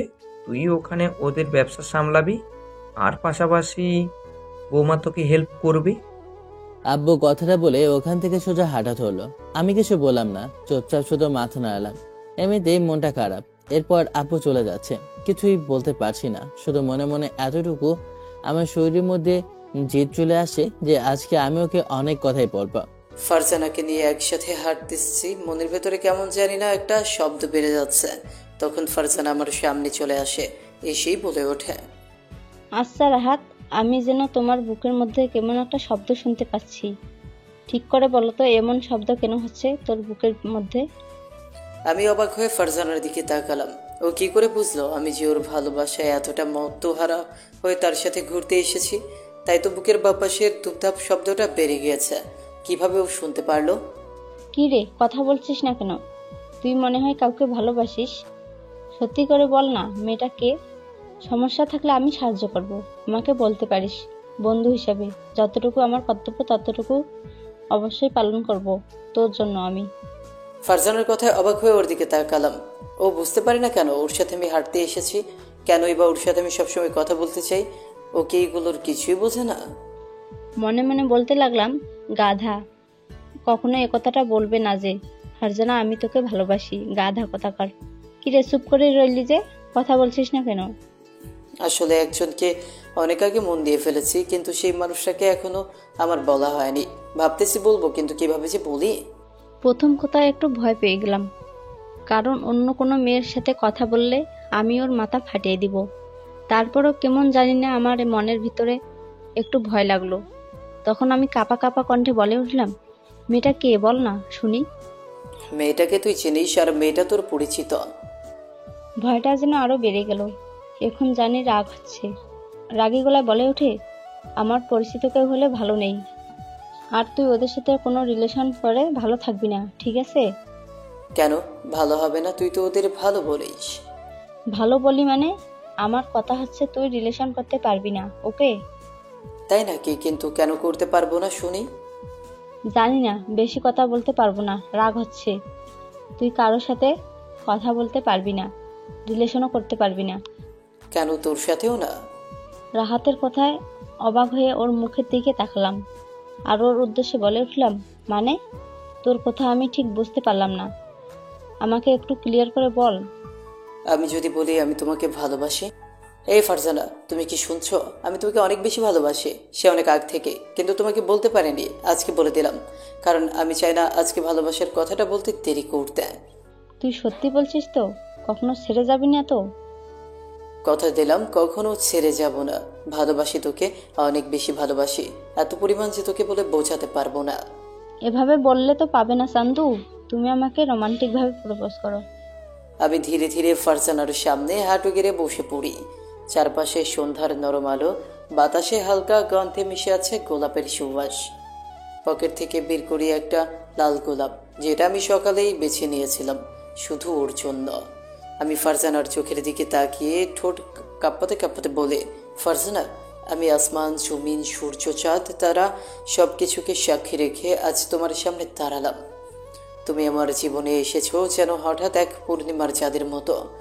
তোমার চোখে আমি দেখেছি আকাশের গভীরতা, তোমার হাসিতে পেয়েছি জীবনের মানে। আমি জানি না ভবিষ্যৎ কি, কিন্তু আমি জানি আমার ভবিষ্যৎ শুধু তোমাকে নিয়ে কল্পনা করলেই সুন্দর মনে হয়। তুমি যখন পাশে থাকো তখন সময় থেমে যায়। তোমার চুপ থাকা, তোমার রাগ, তোমার মন খারাপ করা, সব কিছুতেই আমি প্রেম খুঁজে পাই। আমি কখন যে তোমায় ভালোবেসে ফেলেছি সেটা বুঝতে পারিনি। বুঝেছি শুধু তখন যখন তোমার ছাড়া একটা দিন কল্পনাও করতে কষ্ট হয়। আমি গোলাপটা ওর সামনে এগিয়ে দিই, হাত কাঁপছে কিন্তু চোখে একটা সাহস। তোমাকে ভালোবাসি ফারজানা, খুব খুব ভালোবাসি। এমন ভালোবাসা যেখানে আমার স্বপ্নে শুধু তুমি, আমার প্রার্থনায় শুধু তুমি। আমি চাই আমার প্রতিটি সকাল তোমার মুখ দেখে শুরু হোক, আর প্রতিটি রাত তোমার কাঁধে মাথা রেখে শেষ হোক। জানি না রাজপুত্র হতে পারবো কিনা, কিন্তু রাজ্যের ভালোবাসা দিতে পারি। তোমার ক্লান্ত দিনে আমি হব আশ্রয়, তোমার আনন্দে হব সঙ্গী। পৃথিবীটা যদি একদিন আমাদের বিপক্ষে চলে যায়, তবুও আমি তোমার পাশে থেকে যাব, এই প্রতিশ্রুতি দিচ্ছি আজ। কারণ ভালোবাসা মানে শুধু সুন্দর মুহূর্ত নয়, একসাথে কঠিন সময় পার করো। তুমি কি আমাকে সেই সুযোগটা দিবে ফারজানা? তুমি কি আমাকে সেই সৌভাগ্য দিবে তোমাকে ভালোবাসার, সারা জীবন তোমার পাশে থাকার? তুমি কি আমার হবে? আমার জীবনের গল্পে তুমি কি চিরকালীন নায়িকা হবে? আমার চোখে জল টলমল করছে, নিঃশ্বাস ভারী, বুক ধুকপুক করছে। ছাদে বাতি চলে আছে, নরম হয় ওর চুল উঠছে। ফারজানা কিছুক্ষণ নীরব থাকে, আমার দিকে অপলক তাকিয়ে, তারপর ধীরে ধীরে সামনে এগিয়ে আসে, হাত বাড়িয়ে দেয়। ওর চোখেও জল, সে ফিস ফিস করে বলে, তুমি জানো আমি সেদিনটার অপেক্ষায় ছিলাম যখন তুমি বলবে তুমি শুধু আমার হতে চাও। আমি চেয়েছি এই ভালোবাসা, এই আন্তরিকতা, এই অঙ্গীকার। আমি তোমার ভালোবাসা গ্রহণ করি। হ্যাঁ, আমি তোমার হতে চাই, আজ, আগামীকাল, সারা জীবন। আমি দাঁড়িয়ে ওর হাতটা ধরে নিই। আমাদের চারপাশটা যেন একটা রূপকথার জগতে পরিণত হয়। নরম গান বাজছে পেছনে, বাতাসে গোলাপের ঘ্রাণ আর ভালোবাসার নীরব আলিঙ্গন। আমি ওর হাত ধরে কানে কানে বলি, ধন্যবাদ আমার জীবনকে পরিপূর্ণ করে দেওয়ার জন্য। তুমি পাশে থাকলে আমি আর কিচ্ছু চাই না। ও হেসে বলে, তুমি পাশে থেকেও কখনো ছেড়ে যেও না। আমরা দুজনেই দাঁড়িয়ে থাকি, একে অন্যের চোখে ডুবে যাই। একটা নতুন অধ্যায় শুরু হয়, ভালোবাসার, প্রতিশ্রুতির আর একসাথে পথ চলার। আমি দাঁড়িয়ে আছি বাসার সামনে, তখনই দেখলাম রিমি আসছে। ওকে দেখে জিজ্ঞেস করলাম, কোথায় গিয়েছিলেন আপনি? আসলে আমি একটু বাইরে গিয়েছিলাম আমার এক বন্ধুর সাথে দেখা করতে। আপনারা মেয়েরা আসলে ছলনাময়ী। বললে সমস্যা কি যে আপনার বয়ফ্রেন্ডের সাথে দেখা করতে গিয়েছেন? কি বলছেন এসব? চুপ, একদম চুপ। আপনি কি মনে করেছেন আমি কিছু দেখিনি? হ্যাঁ, আমি সব দেখেছি। তো যদি এসব কিছু থাকতো তাহলে আগে কেন বলিসনি? আমাকে কেন বিয়ে করেছিস? আরে আমার বোঝা উচিত ছিল যে তোর এমন সহজ সরলতার ভিতরে এত কিছু লুকিয়ে আছে। তুই যে ঘরে থেকে বাইরে আরো ছেলের সাথে এনজয় করতে যাবি, এটা আমি কখনো ভাবতেই পারিনি। আমার কথায় রিমি কান্না করে দিল। আমি আরো বলতে শুরু করলাম, আবিরের এই সবগুলো কথা যেন আমার বুকে এসে কেটে গেল। তখন আবির আরো বলতে শুরু করলো, ছেলেটা তোর জন্য গিফট নিয়ে আসলো। কি নিয়ে আসলো দেখি? কথাটা বলে রিমির হাত দেখলাম, একটা ফোনের বক্স। ফোনটা খুলে দেখি 16 Pro Max। বাহ, একটা ফোন গিফট করেছে, তা আবার এই বছরের নতুন মডেল, তাই না? করবেই তো, কারণ তুমি যেমন বড় লোক, ঠিক বড় লোক ছেলে দেখেই তুমি প্রেম করেছো। তোমার মনে যদি এমনই থাকতো তাহলে তুমি আমায় কেন বিয়ে করেছো? আগে কেন বলনি তুমি একজনকে ভালোবাসো? অভিনয় করে বলেছো তোমার বাবার কথায় তুমি রাজি হয়েছে, বাবা যা বলে তুমি তাই করো। এসব নাটক আমাকে কেন বলেছো? একটা ছলনাময় কোথাকার।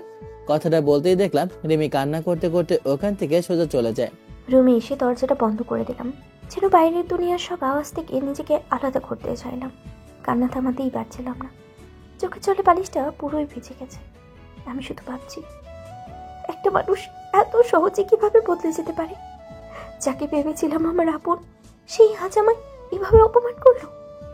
আমি কি সত্যি এমন কিছু করেছিলাম যার জন্য এত বড় শাস্তি পাওয়া উচিত? একজন বন্ধুর সাথে দেখা করে কি এত বড় অপরাধ? একটা উপহার পেলেই কি আমি কি আর চরিত্রবান নই? অথচ আমি আবিরকে সব সময় সম্মান করেছি, ভালোবেসেছি, বিশ্বাস করেছি। আজ এই বিশ্বাসটাই আমার বুকে ছুঁড়ে চালিয়ে দিল। তার চোখে আমি একটা ছলনাময়ী, তার চোখে আমি একজন প্রতারক। আর আমি শুধু চাইছিলাম ভালোবাসা, বুঝতে চাওয়া, একটু বিশ্বাস। আমার ভাঙা কাছের মতো ছড়িয়ে পড়েছে। আবিরের প্রত্যেকটা কথায় কেটে কেটে আমি যেন একটা মৃত অনুভূতির মানুষ হয়ে যাচ্ছি। আমি ভাইয়ার রুমে এসে শুয়ে পড়লাম। 4 দিন আজকে আর রিমির সাথে আমার কথা হলো না, কারণ ওর ওপর রাগ যে আমার এখন প্রচন্ড পরিমাণ। সারাদিন খাওয়া দাওয়া করিনি, আমি শুয়ে আছি। কেন জানি না খেতে ইচ্ছে করছে না। খাবার বেরিয়ে আমি রুমে এসে শুয়ে পড়লাম, কারণ আমাকে একটু আগে আব্বু কল করে বলেছে যে উনি একটু বাইরে যাচ্ছে, কিছুদিন পরেই ফিরবে। সন্ধ্যাবেলা একটু হাঁটতে বের হই, তখনই ফোনটা বেজে ওঠে। দেখি রাহাত কল করেছে।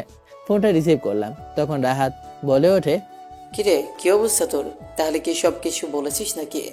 আমি তো ফারজানাকে আমার সব কথা বলে দিয়েছি। আমি ওকে ভালোবাসি, এই কথাটা ওকে আমি বলে দিয়েছি। আজকে আমি অনেক খুশি, কারণ আমি আমার ভালোবাসার মানুষটাকে আপন করে পেয়েছি। তোকে আমি আগামীকাল পেট ভরে খাওয়াবো। কিরে, কথা বলছিস না কেন? চুপ কেন তুই? তোর মন খারাপ কেন? আসলে আমার একটা সমস্যা হয়েছে রে। আমি যা আশা করিনি তাই হয়েছে। তখন আমি সবকিছু খুলে বলি। সবকিছু শোনার পর রাহাত আমার উদ্দেশ্যে বলে ওঠে, তোর কি মাথায় সমস্যা? ওকে তুই কিছু না জিজ্ঞেস করে কেন এইসব কাণ্ড করতে গিয়েছিস? মাথার ওপর রক্ত চেপে বসেছিল। আমার থেকে সিনিয়র হলে কি হবে? আমি কি ছেড়ে দিব? সে আমার স্ত্রী, যেমনই হোক না কেন সে আমাকে সম্মান দেবে। বাইরের ছেলের সাথে দেখা কেন করবে?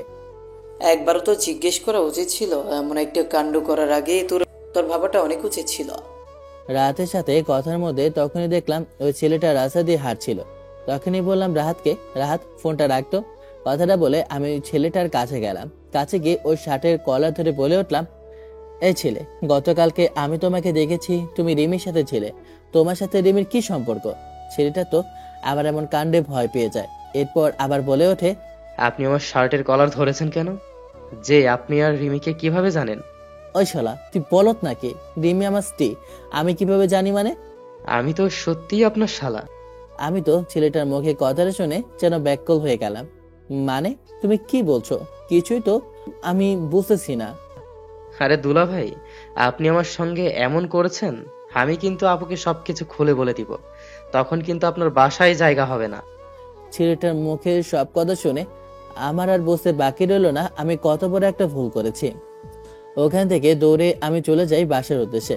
বাসায় এসে দেখি আমার জন্য খাবার বেড়ে রেখেছে রেমি। কত বড় একটা ভুল করতে যাচ্ছিলাম। মেয়েটা সারাদিন কিছু খায়নি, নিজেকে অনেক কষ্ট দিয়েছে, সকালেও নাস্তা করেনি। কিভাবে যে বেঁচে আছে আল্লাহ জানে। সবকিছু আমার জন্য হয়েছে। আমি রিমিকে একটাবার জিজ্ঞেস করতে পারলাম না। তারপরেও আমি সবকিছু না জেনে রিমিকে কত কিছু বলতে লাগলাম, কিন্তু ওকে কোথাও পেলাম না। বাচ্চাদের এক প্রান্তে দাঁড়িয়ে আছি, আর ওই চাঁদ মামাকে দেখতে চেয়ে আজকে ওই চাঁদ মামার আলোময় যেন আমাকে বলছে, তোর ভালো দিন আসতে চলেছে। আমি একটা মুচকি হাসি দিলাম। আজকে যদি প্রিয় মানুষটা থাকতো, তাহলে সে আমার বুকে মাথা রেখে আমার জন্য গল্প বলতো আর কবিতা বলতো। এসব কথাই ভাবছিলাম, তখনই কারো কথার শব্দ শুনে ভয়ে কেঁপে উঠে পিছনে ফিরে তাকিয়ে দেখি আবির। তারপর অনেকক্ষণ খোঁজার পরে দেখতে পেলাম ও বারান্দায় দাঁড়িয়ে আছে। তুমি এখানে দাঁড়িয়ে আছো? তোমাকে আমি সারা বাসা খুঁজে বেড়াচ্ছি। কেন? আমি তো আপনার জন্য খাবার বানিয়ে দিয়ে রেখে এসেছি। কিন্তু আমার তো খাবার না, তোমাকে চাই। আমি তো ভালো মেয়ে না, খারাপ মেয়ে। আমাকে কেন আপনি চান? আমি তো বাসা থেকে বাইরে এনজয় করতে চাই। আমি তো এমন স্বভাবেরই মেয়ে। এইভাবে বলে আমাকে কষ্ট দিও না রিমি। আমি বুঝতে পেরেছি আমি ভুল করেছি। আমার তোমাকে এসব বলা একদম উচিত হয়নি। হ্যাঁ, আমি সবকিছু জানতে পেরেছি, ছেলেটার সম্পর্কে জানতে পেরেছি। ও তোমার কাজিন রাহুল। তাহলে আপনি আপনার ভুল বুঝতে পেরেছেন? ঠিক আছে, সমস্যা নেই, আমি আপনাকে ক্ষমা করে দিয়েছি। কথাটা বলে রিমি ওখান থেকে চলে যাবে। আমি ওর হাতটা ধরে ফেলি আর বলে উঠি, কোথায় যাচ্ছ তুমি? নিজের বিছানা ঠিক করতে, কারণ আমার তো অধিকার নেই। যদি বলি আমি তোমাকে ভালোবাসি, কথাটা বলতে রিমি মায়াবী চোখে আমার দিকে তাকায়। রিমি, আজ আমি তোমার সামনে দাঁড়িয়ে আছি, হাঁটু গেড়ে, হাতে গোলাপ ফুল আর বেলি ফুল, কিছু বলার জন্য, কিছু অনুভূতির কথা জানানোর জন্য, যেগুলো আমি অনেকদিন ধরে নিজের মধ্যে লুকিয়ে রেখেছি। আজ আর না, আজ আমি বলতে এসেছি। জানি না ভালোবাসা কাকে বলে, ভালোবাসা শিখতে হয় কিভাবে, কিন্তু এতটুকু বুঝি তোমাকে দেখার পর থেকে সেই ভালোবাসার শব্দটার মানে আমি হৃদয় দিয়ে অনুভব করতে শিখেছি। ভালোবাসা হয়তো একটা শব্দ মাত্র, কয়েকটি অক্ষরের ভিতর আটকে থাকে, কিন্তু এর গভীরতা অসীম। আর সেই গভীর ভালোবাসার গভীরে আমি শুধু তোমাকেই দেখি, শুধু তোমাকেই চাই। আমি জানি তুমি আমার থেকে বয়সে বড়, তুমি আমার সিনিয়র, আমার শিক্ষা জীবনের অভিভাবক বলা চলে, কিন্তু ভালোবাসা তো বয়স থাকে না রিমি। ভালোবাসা তো হৃদয়ের বন্ধন, চোখে চোখ রেখে একে অপরকে উপলব্ধি করার নাম। আর সেই উপলব্ধি আমার প্রথম হয়েছিল যেদিন তোমাকে প্রথম দেখি। সেই প্রথম দিনটার পর থেকে প্রতিদিন তোমার মুখটা মনে পড়ে, তোমার হাঁটার ভঙ্গি, তোমার হাসি, তোমার চোখের গভীরতা, সবকিছু আমার মনের মধ্যে গেঁথে গেছে। কখন যে সেটা ভালোবাসায় পরিণত হলো নিজেও বোঝেনি। তুমি যদি হও সেই ধীর আত্মবিশ্বাসী রিমি, তাহলে আমি হতে চাই তোমার হাসির কারণ, তোমার পাশে দাঁড়িয়ে থাকা সেই মানুষ যে চুপচাপ তোমার হাতটা ধরতে জানে, তোমাকে বোঝে।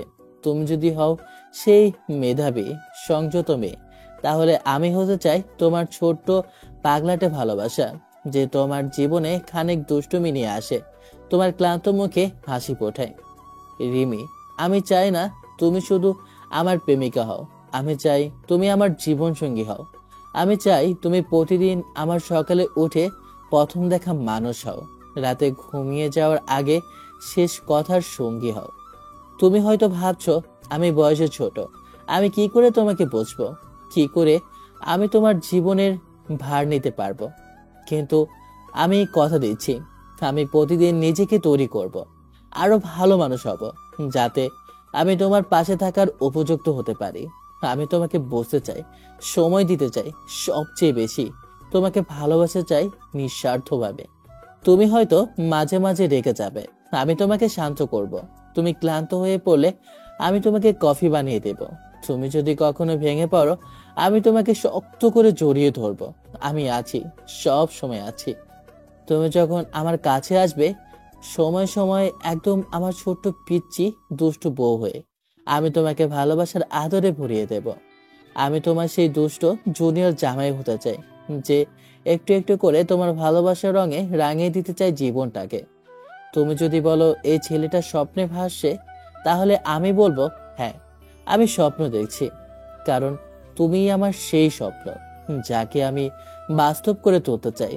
তুমি যদি বলো ভবিষ্যৎ অনেক কঠিন, তাহলে আমি বলবো আমি আছি, আমরা একসাথে ভবিষ্যতের সব চ্যালেঞ্জ পার করব। আমি চাই তোমার স্বাধীনতা বজায় থাকুক, তোমার নিজস্বতা অটুট থাকুক।